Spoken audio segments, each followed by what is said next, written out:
Hey guys, what's going on? Welcome to a new video. Today is going to be another kind of like flow state conversation on a subject that's really dear to my heart, and that is learning to be alone. So being alone, that can be something of a superpower, in my opinion.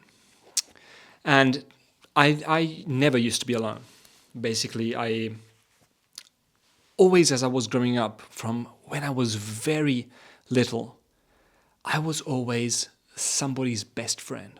So I was always in company of someone, and it was something that through like preschool, elementary school, high school, and even in university, I was always the best friend of someone.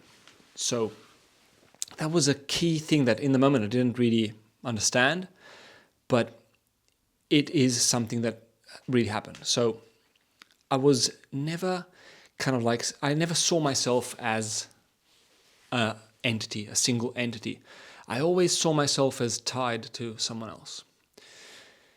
And it was super fun and everything, but as I progressed through life, and especially after university, but in particular in one key moment of my life, and that was when I had 1 year in which I had these incredible pains in all my body. I've already talked about this in many videos, but basically I had a thing that's called fibromyalgia. And fibromyalgia means you have incredible pain, like crazy pain. I can't even explain to you guys how bad it is. It's basically just muscle spasms and a neurological condition that makes you feel pain like 10 times more than what it actually is.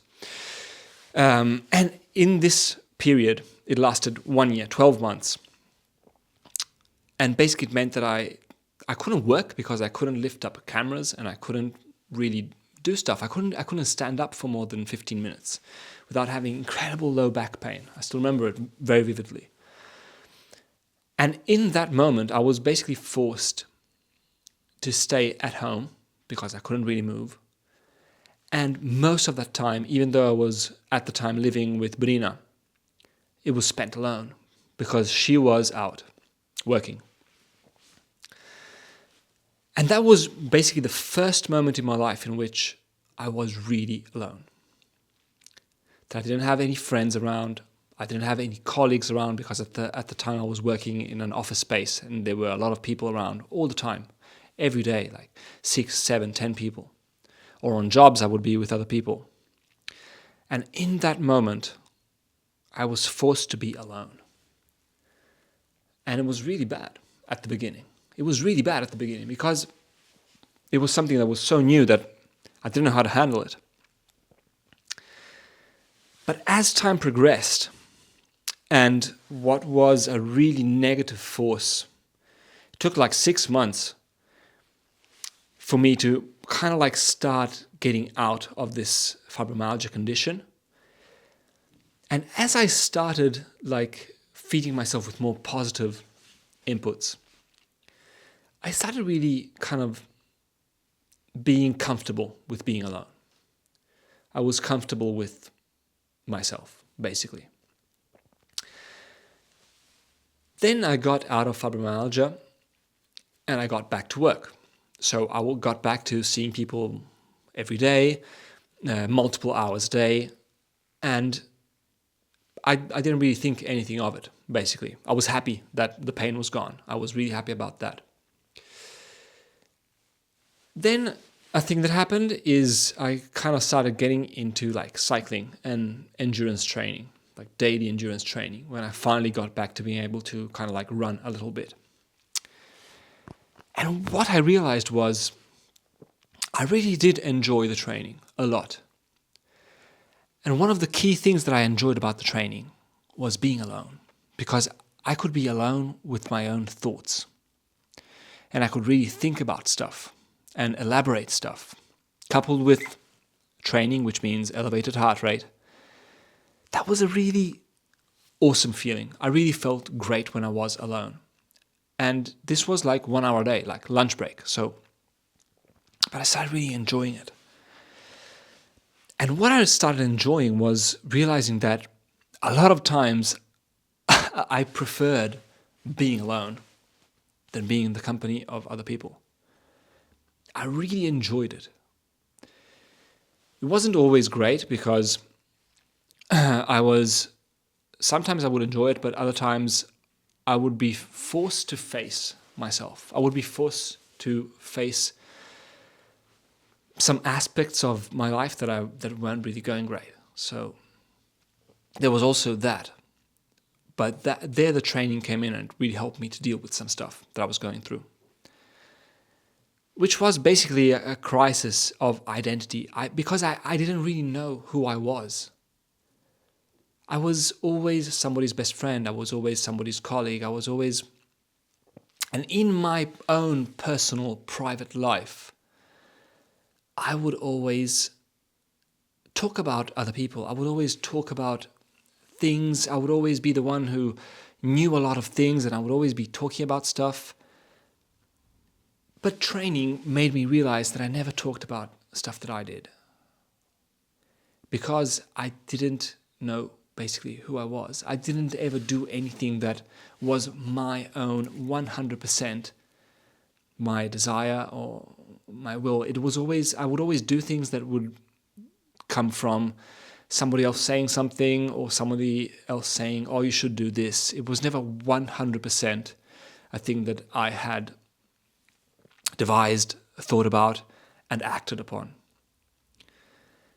And these small amounts of alone time during training really got me to be in touch with what I really wanted to do.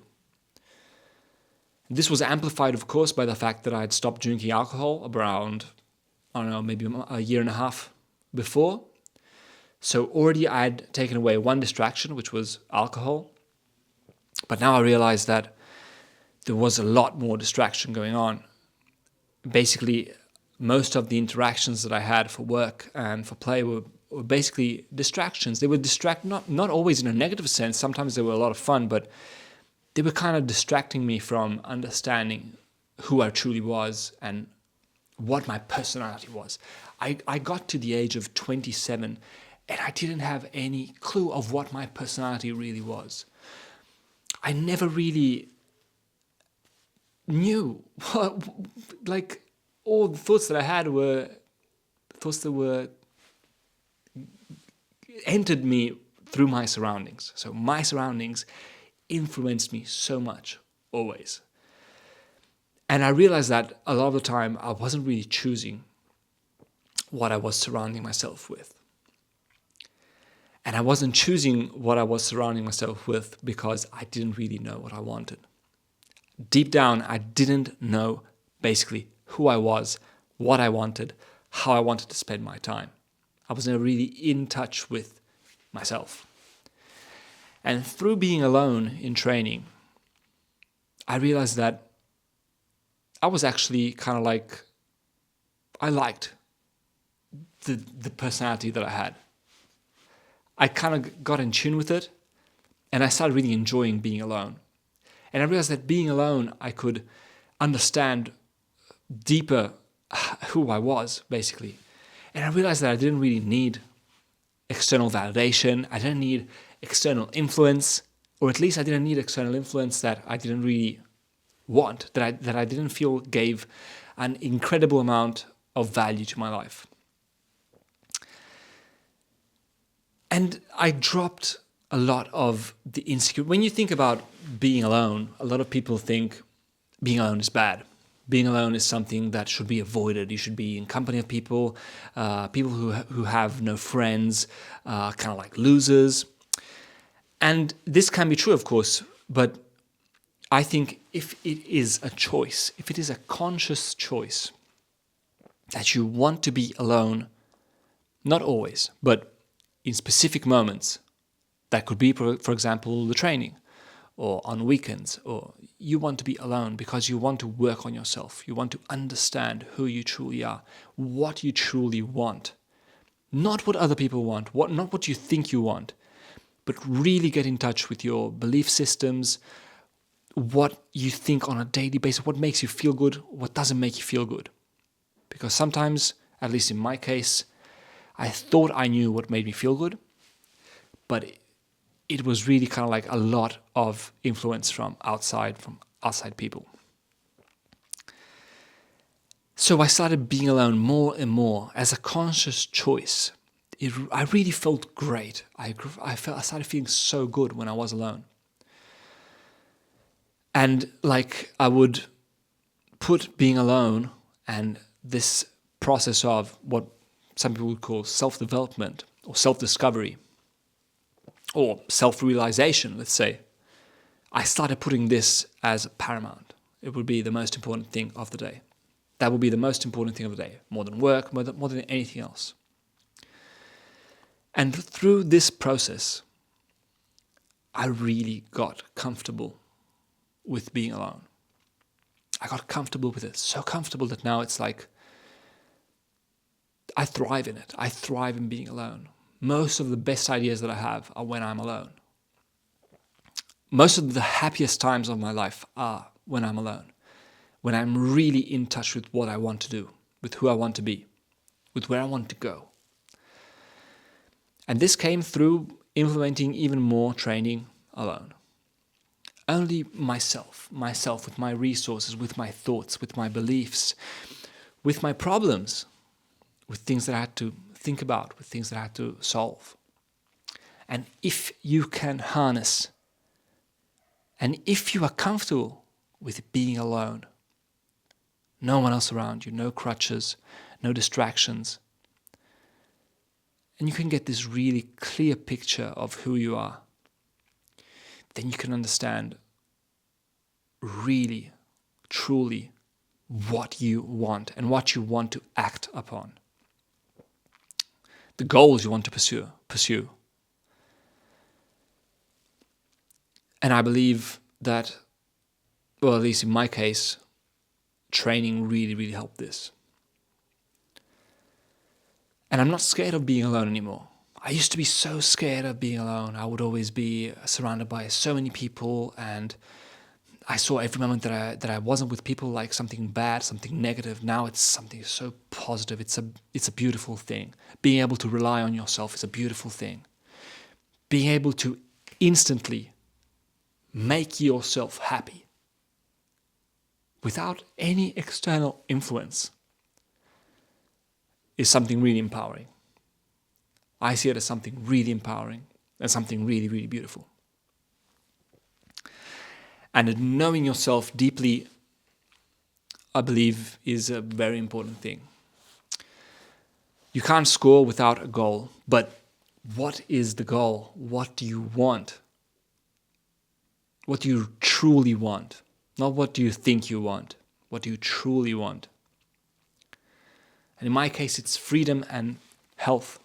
That's what I truly want. Freedom and health. Those are two things that are massively important to me.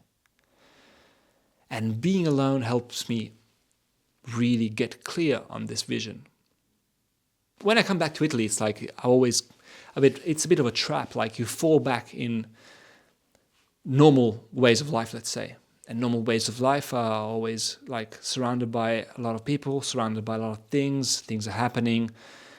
And it's very hard, at least in the way I see it, it's very, very hard to be able to do only what you want all day, every day. It's incredibly hard. Like, well, first off, 99% of people have like jobs, like 9-to-5 jobs.